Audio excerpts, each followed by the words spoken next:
Hello, Suits fans, and thank you for joining us here at AFTERBUZZ TV for the Suits After Show. This is the summer finale. Mike is already out of prison, but will Leonard Bailey live, and will Jessica stay? All of that is here. All of that is next. You're tuning into the destination for TV superfan discussion, AFTERBUZZ TV. And now, let the buzz begin. Here we go. Hey. Start out slow. A little bit. Oh, You're just when I get serious. You're just. How it feels. I'm showing off a little bit. You're just showing off. Is what you're doing. You know you're with. Hey. You know you're with two dudes. He's got it though. I gotta represent for Tiana and Nicole. You know. Okay. Hey. Maybe we should do the show. Yeah, we should. Hello, everyone, and thank you for joining us here at the AFTERBUZZ TV Suits After Show. This is Season 6, Episode 10, P.S.L. That is not Pumpkin Spice Latte. I'm pretty sure that is Pearson Specter Lit.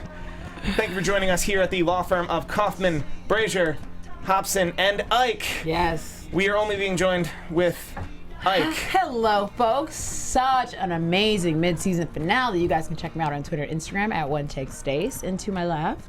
To my left, I pulled him up out of the bullpen. He's now our senior associate.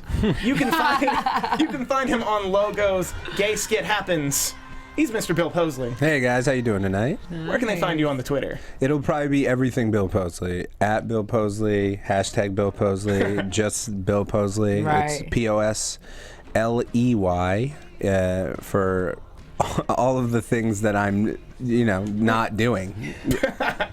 But you're on them. Right. I'm on them. Yeah. You're in fact on them. All right. Speaking of being on it, this episode. How excited were we about this episode? Because, Stacy, I don't want to speak for you, but I feel like you were a little down on parts of this season. Are you back? Yes, I think you can actually say the truth. I mean, I had a couple episodes where I was like, I don't know where we're going. I didn't know how long Mike was going to be in prison. I don't know. I was a little over. I think it was, I don't know if it was a Sutter case or what it was. The Leonard Bailey case kept me intrigued, but something about the roommate and the mixture and the prison clothes, I was like, I'm over this. I don't know. So I was a little, I was a little on edge. But this season, this finale, I mean, I literally had to keep my lashes on. I was crying so much. It was amazing. We were there. It's on Periscope now. Okay, there's evidence, but amazing. Amazing. Just what I wanted. Oh, so good. And your first thoughts on the episode? Yeah, I think, similarly, well, I think that what ended up happening with the season as a whole is that one of the things I got, or at least grew tired of, was the Kevin roommate always like, how many times can somebody screw you over before you just continue to threaten that they're gonna that you're never gonna talk to them again, and then it always ends up coming back that he is, and like so like there was definitely some monotony in that, but like a good neighbor, Suits always delivers, and so they did at the end of the episode. I remember just sitting there thinking like, how invested in how powerful Suits can make every little moment, especially in this finale, to so much where like I was just as upset and angry that some guys were correctly breaking their lease. Like, you know what I mean? Like, I was just as mad about that as I was about the big news at the end. And like, that's how crazy they make you feel. They're well-developed characters. I was actually having a conversation with someone else here in the hallway about a show like Burn Notice. That there's a mystique to the show. Like, you're trying to find out why that character got burned. So once you find out why that character got burned, that should be the end of the show. Spoilers, Burn Notice went 2 more seasons after we find out how Michael Weston got burned. And they weren't great. And I had my worries about this show heading into season 6. Right. Because that's the whole mystique of this show. What happens when Mike gets found out? Does he go to prison? If he gets out of prison, does he become a consultant? Right. Like, is that as interesting as anything else? And I think they proved to us that in these 10 weeks it can be. Yeah, and I think, such a beautiful point, because we definitely had our reservations, and we've kind of brought it up a couple times throughout reviewing the show, that once that came out, like literally, what do you do? What do we talk about? What's so interesting? So it's crazy how attached I was to Stu, who I really did not care about. And when I'm like, why does he have so many lines? Well, I don't but care. it was because we care about Lewis. But now we care so much. Stu at that time was just dumping on, like that was a matter of just dumping on Lewis, because he had to deal with 3 different things this episode. And he didn't deal rationally with the other 2 because the one thing wasn't rational, and it's love. Right. Yeah. Well, I mean, that love relationship escalated really quickly. I will say that I really wanted more of the. I think, and it is what it is, but it was just like.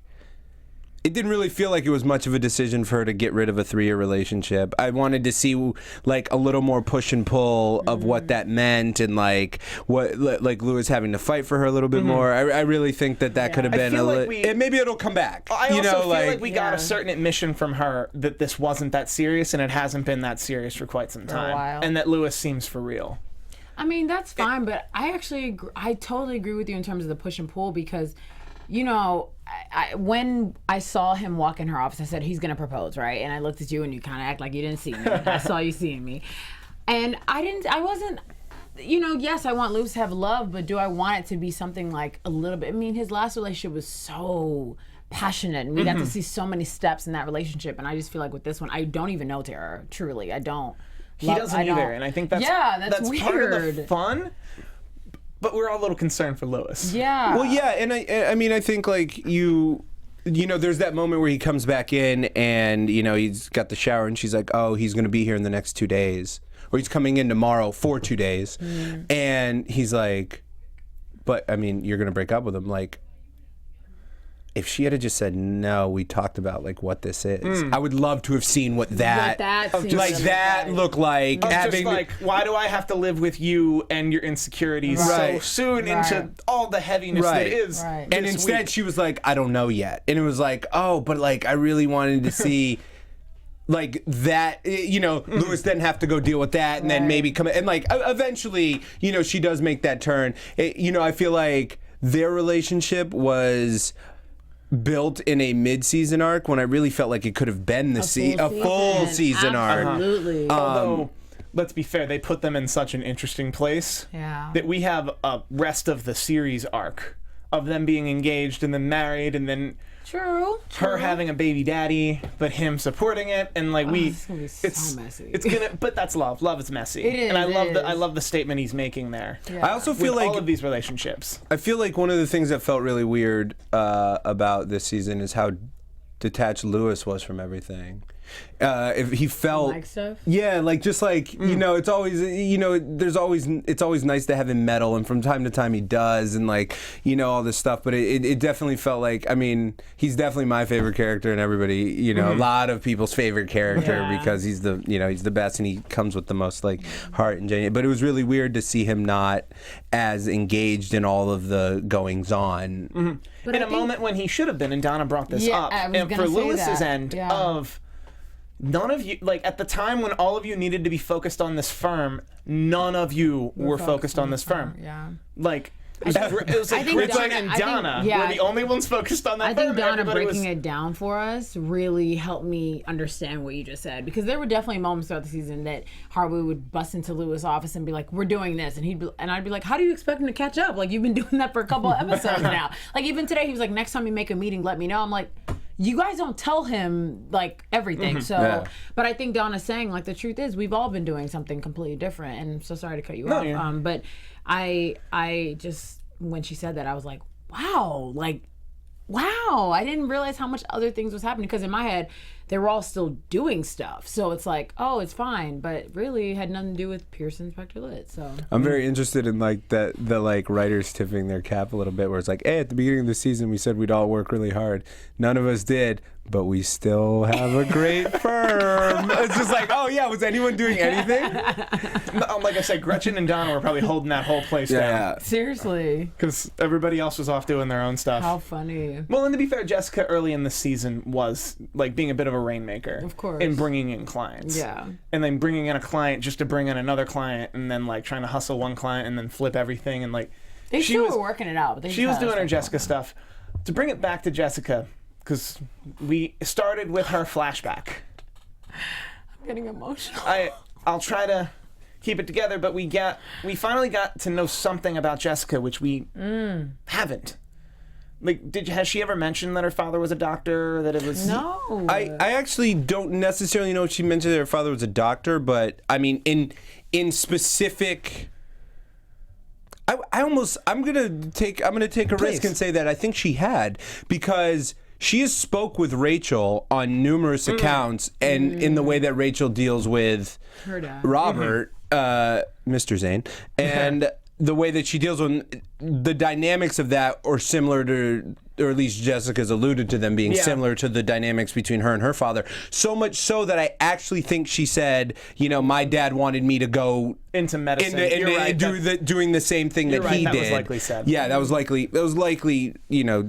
It was likely that was charted Was it territory. likely said and likely brisked over? Because I totally was looking at this scene like, oh my gosh, now I get to meet her family. And like, Christina's journey in the chat backs you up. Yes, she mentioned it to Rachel. Oh, That's okay, it. cool. Come on now. Yeah. But yeah, but those two have bonded over you know, talks of their father, of at least of, you know, paternal. But we get to see Rocky relationship. Dad's never home. Yeah. She's dealing with a lot of that.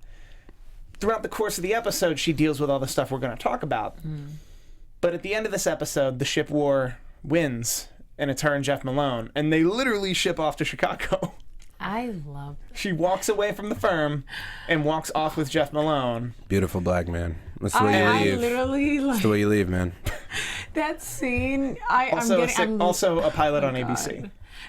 Both things. You need both things. A beautiful black man and then a pilot on ABC. That's how you walk off of a USA show. It's so good. I think that was so beautiful.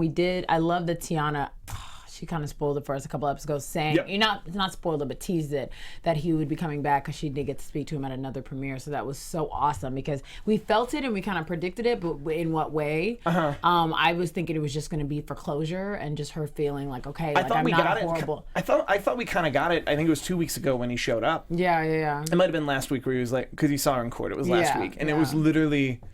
I think that's enough. That felt realistic. If Jessica stays Jessica, she didn't. Right. She didn't, so she gets to walk off with him. I loved it. I think getting to know her personal life a little bit and seeing, like, finally understanding those conversations with Rachel and what her dad. I don't like her dad, by the way. Well, but anyway, I mean, not that I don't like him. He was doing what he wanted to, had to do to protect his daughter. But I think in some cases it's like some of those things really did happen, and that's what's scary because the dad was like, "Hey, this is what's going to happen to you if you become a lawyer," and then kind of did.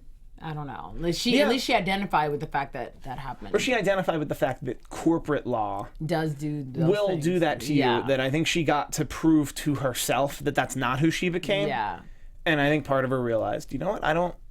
But I'm close. Like I was this person up until this case. Right. And up until this crisis, and I was like, I can just walk away. Yeah, totally. Yeah, I mean, I think it's hard because like she's become one of my favorite characters on TV. Seriously. Just such a strong character, and like best walk-off lines, just such a strong presence, like just such a wonderful, just everything. Gina, man, and to give me life. To give some special props to Gina Torres for playing this role. God. She has to play a character who I would say a good 60% of this show, she has to walk in, meddle, drop a mic, kind of drop a mic, and we talk about it a lot here.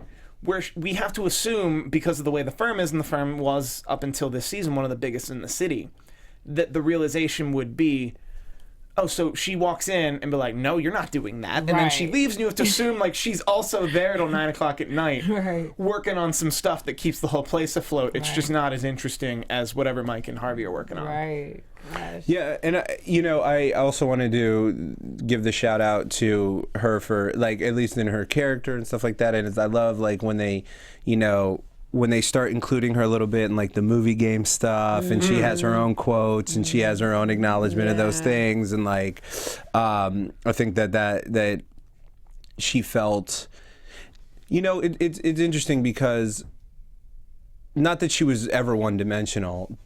Because she definitely had her moments of heart, especially surrounding Mike and Rachel and Lewis.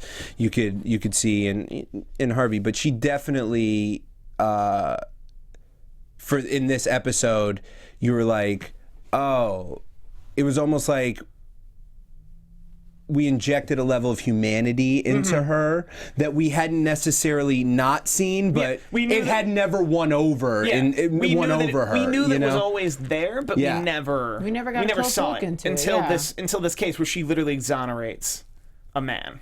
That was, helps exonerate a man. And even like the levels to that, I appreciate that word humanity because the extent she went to, you know, to exonerate Leonard, and the conversation she had on behalf of him, the way she was willing to go after another lawyer, and the way she was willing to, I mean, totally ruin herself in that moment, because that could have went so differently, or could have gone so differently. So that was a scary moment for me, because I'm like, is she gonna really do this cross-examination? Like, especially, you know, I was telling you while I was watching, I was a little pissed that Mike felt like he can interject now, and I'm like, you just got out of prison, like, this morning. I need you not to say too much right now. You know, telling her how to handle things. I was just not ready for that. But at the end of the day, it worked out so beautifully, and I think just getting to know her a little bit. Just the whole episode was like, Jessica's as bomb as we always thought. Yay! Like, yes, that's like what I got. And you'll probably not see her as a season regular, as a series regular.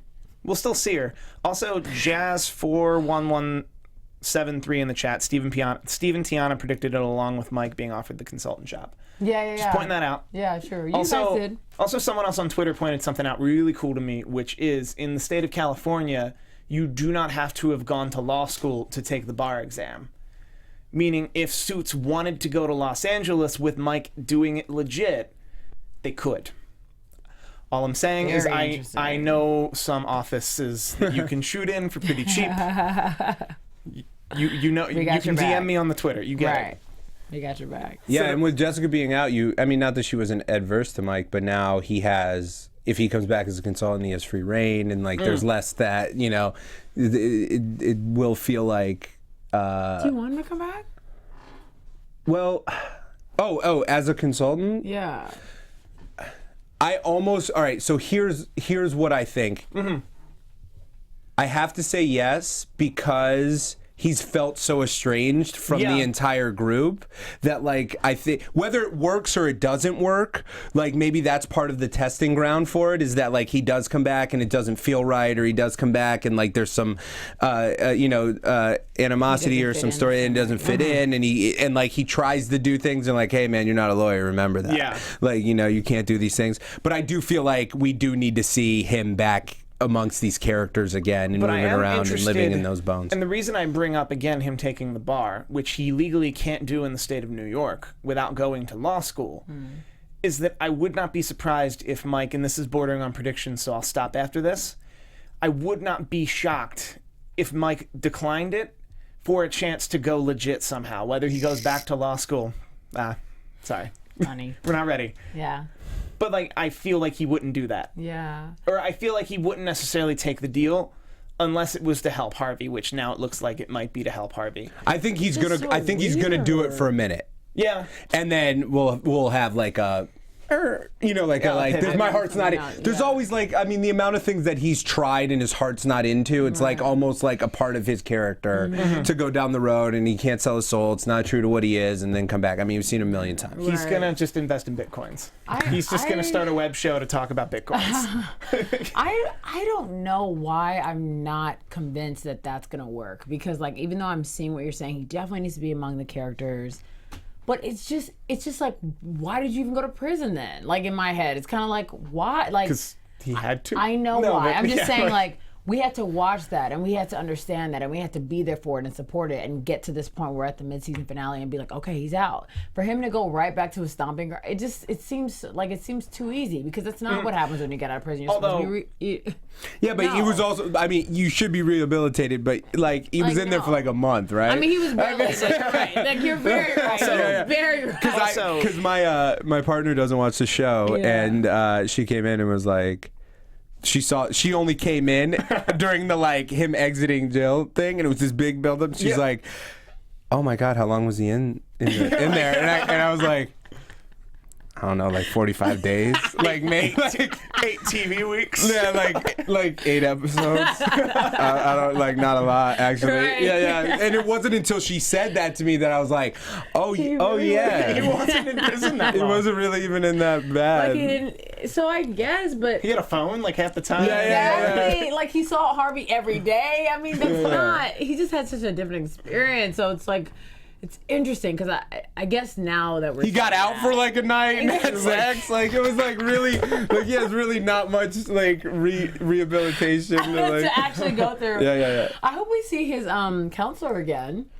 I feel like we would. Malcolm? Yeah, I feel like he'd be working with. I love Malcolm Jamal. Yeah, he's amazing. I feel like he'd be working with more Danbury people. Like I could see him as a consultant through Specter lit. Just a random combo. I think that would be part of it. I think they keep the Pearson, by the way. I think so too. Yeah. I also think that if we're talking about like this show as a grand scope, back to one for this show would be to hire Mike as a consultant, and then they just start tackling the case of the week and then the case of they start going a little bit more procedural with it. They go back because they kind of go back to procedural. But then there's not a looming season long who's going to find out. But this is what I'm saying. Like, all over the old clients, everyone who left you, who's like, okay, we're trying to trust you again. Or even if they don't care about you, how does it look if you just bring him right back? It doesn't look kind of stupid? Like, I mean, right back. Like, it doesn't even matter. I said this on Twitter because, like, the second thing that happened in this episode was Harvey offers Mike pretty much a consultant job at the exact same salary as a senior partner. And in my first thought was like, that's stupid. And then I went, so was hiring Mike in the first place. Yeah. True. So was throwing a case to get him out of prison. So yeah, you're in deep now. Give him. Well, I also make him think a consultant. I think there's also like this like well, one of the things that I think Mike's character will start to be more. What will be more indicative of his character is taking on some of the. So you remove Jessica from it, right? And now she's pretty much the ref kind of final verdict or that third person between the Lewis and Harvey dynamic. And so now who is there? Is Mike right. person? No, it's not necessarily that he is that. So if Jessica's like, no, do it this way, I think, Mike's way of handling is that, hey, think about how he feels, think about how he feels. But I think what you're going to need is like with her removed, there's going to be this like, I think now there's this power struggle between these two guys, and so like I think Mike's character can also take some of the onus of that. That's interesting. Okay, I can see that. He definitely knows how to handle both of them creepily well. Right. So yeah. Do we want to jump back towards the Lewis, Jessica, Harvey, Stu people realistically reacting to what Harvey did for the past 9 weeks to get Mike out of prison? So wrong, but which is just throw a case for but once again, the show is so good. Like, all of these people are correct in thinking, yeah, I don't want that guy to be my lawyer.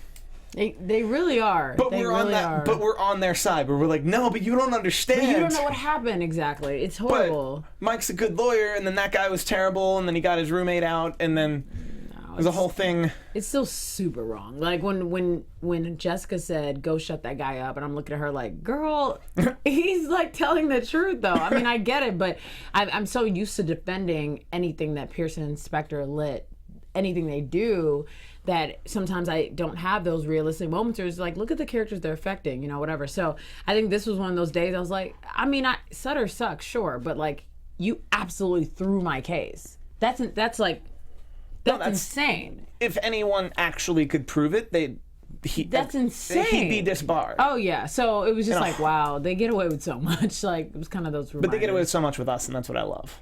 Yeah, I think when you go into a season 6, you have to. I think the true test of a good character is whether or not they can test how you feel about them, right? And so like, I think that there's in any of the characters that I've come to know and love, and I know that we're talking in this thing, like by the time if this is written well, Lewis should be able to kill somebody.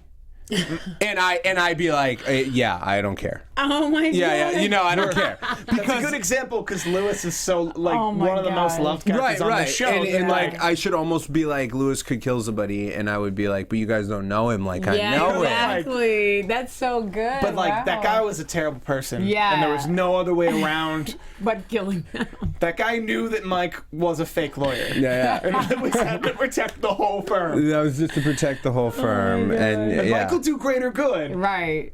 And Lewis will be a better person because Mike's in his life. So funny. I like that Stu's in everyone's life. We need more Stu. I liked Stu this episode. Yes. Is there a Donna Stu thing? No. There was a Jessa Stu thing here for a minute. Oh. Well, I've instated a 3-episode ship rule where we can't ship relationship characters off until it's been 3 episodes. and I waited exactly 3 episodes to utter the words Jessa Stew on this panel. Thank God that's wrapped up. Anyway, thank God. Well, that's Jessica's pretty clear that, Yeah. Pretty clear it's not that. I just love Stu. I mean, obviously, I think that it goes without saying the scene where he just kind of dominates and comes back really. I just appreciate that he said, if I can help you in another way, I will. And I was like, maybe he actually will. I just didn't know how it was going to play out. I love that. And I love how that could have been. We could have just as easily never seen Stu again, and then they would have had to figure it out themselves. Yeah. But it was a genuine, like, no, we've been through it together. I've learned to respect you. Instead of just being this quirky dude, like, I've learned to love you like your audience has. I love that. I'm sure that's not how he thinks, because that would be weird. Yeah, but still. But it's like, I've learned to love you if there's literally anything I can do. And it's like, wait, you're a money guy.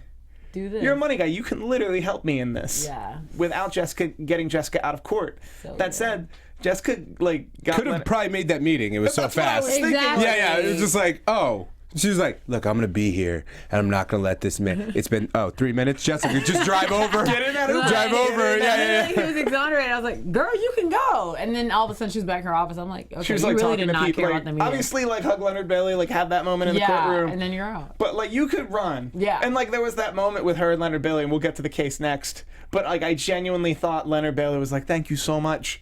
But, girl, run to that Uber. But I also think that in that moment, she also decided that's when she was going to give it up. I feel like that's fair. That she looked in the eyes of. Absolutely. I feel like when he won, she was like, okay, I think. Because even saying no to to Robert, like, not that it was a bad move or a good move, I just think it was a boss move. But I could tell in that moment, I'm like, she is thinking about. I don't know. I had no idea it was leaving, but it was definitely, you could see her, like, I don't know, slowly but surely pulling away. And I thought that was cool. So maybe that's why she was like, and they gave her that arc this entire episode with the 2 very well timed flashbacks. You hit us right up top, and you hit us right before she whammered on y'all. It was fire. And so good. So Pearson Specter Lit is saved. Before I get into that, are you guys ready for this Sunday? This Sunday on ABC. Oh, the Emmys! The Emmys are this Sunday on NBC. In the history of television, it's never been so funny, so dramatic, or so good. Think about all the shows that are on this season. There's House of Cards, Modern Family, Downton Abbey, Game of Thrones, what else? Blackish, Homeland, Better Call Saul, love that show. Veep, Transparent, Silicon Valley, Mr. Robot. I cover that show here at AfterBuzz TV. Unbreakable Kimmy Schmidt. I mean, we're in television's golden age. We are. It's good. And on Sunday, September 18th, television's greatest night is the biggest live event of the year. You can watch the show that celebrates great television, the Emmy Awards. There's no better night to watch the best of the best face off and see if your favorite shows win. Plus, you can see what everyone's wearing on the red carpet, who looks as hot in real life as they do on their TV shows. So be there with one of the funniest men on television, Jimmy Kimmel, as he hosts the Emmys live this Sunday, September 18th, 7 Eastern, 4 p.m. Pacific on ABC. And stick with us here at AfterBuzz TV, where we will cover the Emmy Awards. I've been asked to host, but I have prior engagements, but I happen to see all the other people on that email. Y'all are going to have a great panel for the Emmy Awards here. And that leaves us open to talk mainly about the case, then we'll talk Darby, then we'll do predictions. Yeah, the case. So, wow. Rachel, loving the Rachel of it all. I love that Mike is supporting Rachel, because let's be real, like, what else has he got going on? Exactly. He's just out of prison. Exactly. He's just out of prison. He hasn't taken a job yet. Can I say real quick, something that made me laugh is I always love, like, the moments before of scenes, and, like, one of the moments before that made me chuckle out loud was Harvey goes, Mike's walking out, and he goes, there's somebody who couldn't wait to see you, and she gets out of the car and surprises him and all this stuff. And for me, was the moment before that, like, her and Harvey sitting in the car, and she opens the door. He's like, no, wait, what if I go? What if I go? What if I go let him out? And then, like, I'm like, hey, guess what? Rach is here. Somebody couldn't wait to see you. And, like, when we both look up, you open the. Just don't do it until we look. I don't. Well, how am I gonna know? Well, all right. Well, I'll gesture. I'll gesture at you. But wouldn't he know if I would? Like, he'd assume I would be here. Well, but if he doesn't see you up it'll top, be more fun this way. my God. I think that would be. That's so good. Why did it happen like that? I have no idea why it happened like that. I think they should hire us for 2 different web series for Suits. I've been pitching on this show for a long time, the Suits water cooler. Seriously. Where it's just a bunch of people who work at that law firm who have nothing to do with anything. And we're like, why did Donna freak out that one time? Yeah. And then the other thing would just be you doing comedy sketches in like crucial moments of the whole show. I was, and like, why was she in the back seat? Why was she in the back? Did Harvey drive her there?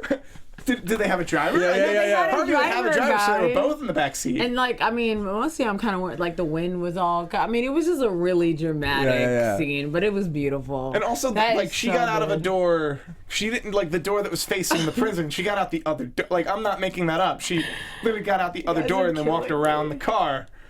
Like, it was kind of ridiculous. Yeah. The more I think about it, I'm all about it. That's so funny. Her in the car just going, when is he gonna come? When is he coming out? Yeah. Hey, when do you think he's coming? When do you think he's gonna come out? Do you see him? How do I look? I still look bomb? Sorry about that. I'm sorry. Can you turn off the AC? Actually, put it back on. What do you? Sorry, Rach. And then I could picture her talking to the driver too, just like. Right. It's like, why wouldn't they just both be there? I don't know. It was just It was just like such a weird like moment before for me, where I was just like, did he just the two of them like cattily just putting? Anyway, yeah. So go ahead. That's very worth it. Really funny. Rachel, who has passed all that, is now in the middle of the case that she pretty much, we've kind of agreed, took to take her mind off the fact that her fiance, who left her at the altar, we're all forgetting this. Yeah. Her fiance is in prison. Yeah. Now her fiance is out of prison, but that case still exists. Also, her fiance is a bomb lawyer that just happened to have not gone to law school or taken the bar officially. So she's in bed with him trying to study for cases when he's Mike Ross. Yeah. He can help you. Yeah. Gosh. And to get into some of the specifics, we know Maria Gomez is dead, but we find out that the father of the deceased knew she was a junkie prior to that being revealed to anyone else. Mm-hmm. And we finally figured it out, and I was live tweeting this one, and I posted, retweet if you think the dad did it, and the prosecutor knows. Luckily, none of you retweeted me, because I was wrong. Yeah, I thought the dad that for didn't do it. Yeah. Well, that's, again, something that I think is interesting is, like, it goes, more to the point of the show. Like, this isn't Law and Order, it's law, right? And so, like, one of the things that... No, but, like, because you're like... You don't follow cops. You're like... All their job was to just get them off. Yeah. And figure out, like, so, like, I almost... It's funny because I was like, I wonder who did do it, but I was like, this isn't this show, right? No, it's like, but I want to know who did it now. No, I know, but it's. I want to know who did it. Let's be real though.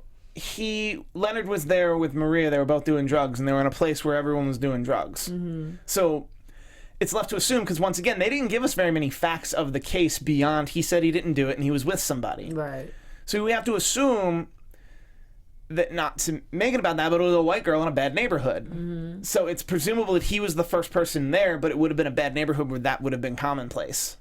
Well, all right, so he was just the first guy on the scene. Well, I think they left it to where, like, the truth is we don't know that he didn't do it. The dad? No, Leonard. What do you mean? No, we don't know. We weren't there. Nobody was there. No, but that's more to the point of what I'm saying is, like, they didn't prove that he was innocent. They proved that his trial was mishandled and that this guy bribed it. So, like, that's part of the suit's allure is, like, nobody proved anybody was innocent. Yeah. But that they proved that there was somebody who mishandled the thing. So it's like this guy got out of jail and maybe still could have done it. And I'm not saying that he did. I'm not saying that he didn't. But I'm saying that there's a... He did not. Sorry. Continue. Continue. We're going to close this down right now. Sorry. But I'm saying I actually think that's something super special about Suits is that... that they try that it was the law that got him off and not like this like magical like testimony that came up and like this like they found this like piece of it. It was like no did it. In the prosecution of law it was inappropriately handled, and so this guy should not have been in jail for that. There's a it happened earlier this year in Los Angeles. I swear to God, this is this guy's name. He got out after being in jail for 17 years or 27 years. He was like 45 when he got out. His name was Cash Register. Okay, swear to God, his family named him that. DNA evidence after like 27 years or 17 years or something proved that he was not the person at this crime scene, and he was charged with murder, bank robbery, all this stuff. Yeah, the whole thing. And there was a witness who said, no, he didn't do it, all this stuff, and he just recently got out of jail. And so the court of Los Angeles, I think, gave him like it was like some I don't know the number. I'm gonna say like $5 million. A decent amount of money for wrongful imprisonment or whatever. And for that long, and that's a settlement too. And that was a settlement, right? He could sue, right. Straight up, like wrongful prosecution, wrongful imprisonment, like. And I you know, I remember the first time I turned the page to that, I was looking at it, and it was just like, man, at a certain point, you're just like, this is it, right? Like nobody, this is nobody it. Cares what nobody cares. Nobody gives. Nobody cares. And that's what we like about this project that they're doing. That's a real thing. Oh yeah, the Innocence Project's a real thing. I'd made a joke in your absence that because last time we were here, we talked about how you needed to make Snapchats or Instagram videos for Innocence Project things, so more lawyers will want to do them, and more people will call out lawyers to want to do them. For the past 3 weeks you've been gone, I've been telling people that's what you're doing. so just be cool. Got it. Be cool. That's what you're doing. Got it. To bring it back to the case, how did we feel about this ending? Because I've been rather outspoken that I thought Leonard Bailey was going to die. Yeah. I thought he was going to. They were not going to succeed, and they were going to have to deal with failure. That's how I am as a writer. I'm a very depressed writer. Like, I'm a very depressing writer in that sense. Yeah. That's not what happened. He got off, and there's another web series I'd like to shoot, which is just you watching like a picture of Stacy watching Suits, because she was having a bit of a meltdown happily because Leonard Bailey got out. Well, go ahead, please. I truly, I'm glad my lashes stayed on, because I was so emotional. I really needed that ending. I don't think I could have handled the thing. I'm so glad. I have to watch back from the last couple of weeks and just make sure I had been saying that he would be okay, because I think there was one week y'all almost got me, you know, because your theory did make sense. I mean, I didn't know where Suits was going. I had no idea what they were trying to, you know, what was the lesson at the end of this. And I just really needed what happened with Leonard. And even like going back to, you know, the dad and just all the different intricate details that got us to this point. I love that how you broke it down, that it really was the law. That is such a special aspect of the show, and just kind of the way it's written and the way it's told, and how important at the end of the day it's all about law. It's all about the cases. That's the cool part. And I think there was a couple seasons or maybe a couple episodes back in the day where we'd be like, wow, this is all about just relationships. Where's the cases? And, you know, and this season was rare in the sense they went to court a lot. Right. I wouldn't be surprised if they never went to court for like 2 or 3 seasons. Don't quote me on that. But they wouldn't, because rarely there's go so to court, much, because lawyers don't typically go to court, and that's the fun part. Right. Well, and then I also feel like this show does a lot of things too, where it'll be like, they'll walk in from the elevator and they'll be like, what happened? Oh, nothing. He folded. He folded when we went and did the thing what'd you do? Yeah, I found out that he was a big Michael Jordan fan, and I just gave him tickets to the Bulls, and he folded, so now we're good. You're like, what? I didn't even see that. Like, what the hell are you talking about? So there's a lot of scenes like that, but I think I actually would have been disheartened if they were like, yeah, this private investigator found out who really did kill him, and then they bring that person in, and that's just a different show. This is This is just a different show. Do we have anything else to say about the case before we go on to Darby / reckless abandonment when it comes to predictions? I'll just say that the dad was very wow, you know, like that.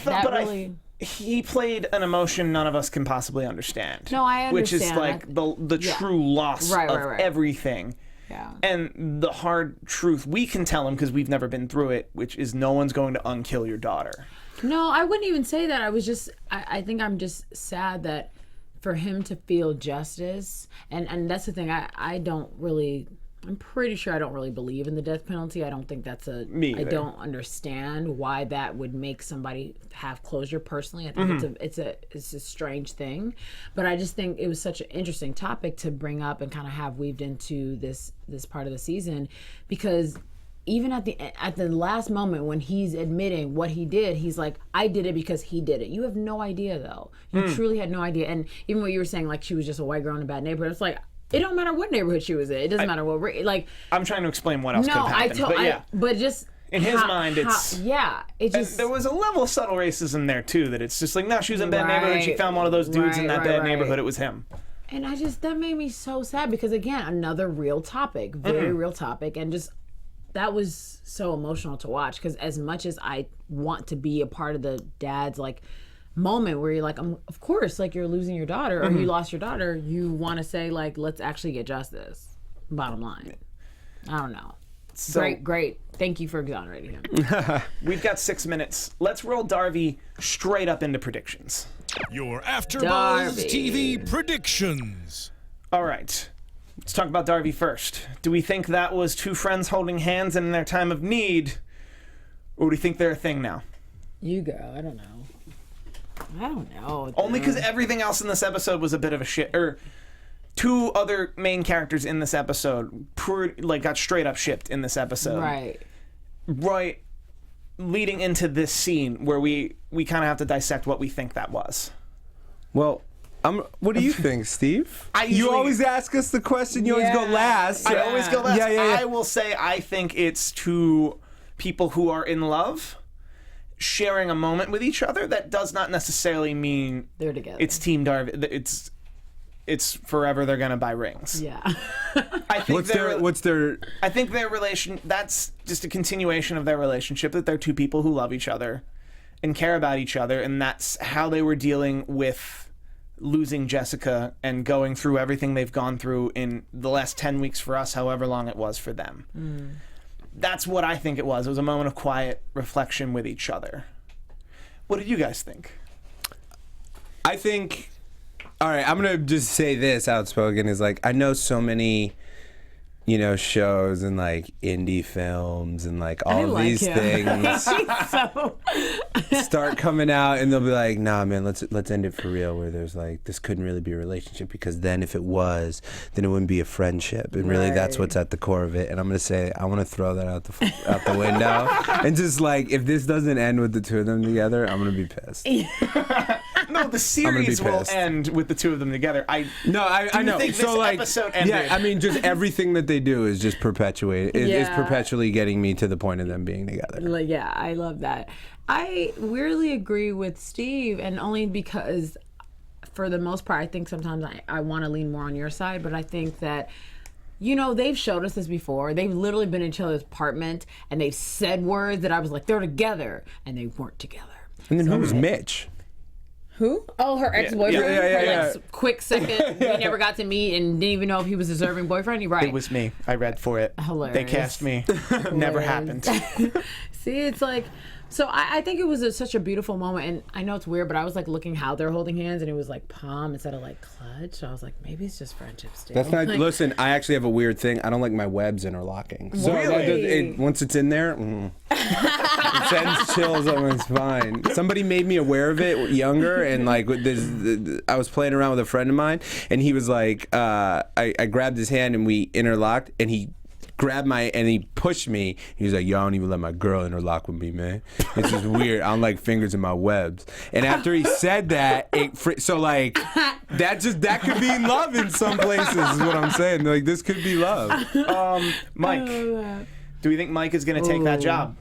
And I'll answer first. I think Mike will take that job, but was not going to had Jessica stayed.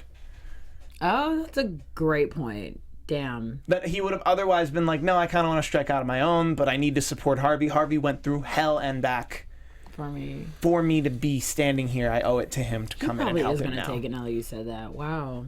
Freaking Mike and Harvey. They had the weirdest relationship.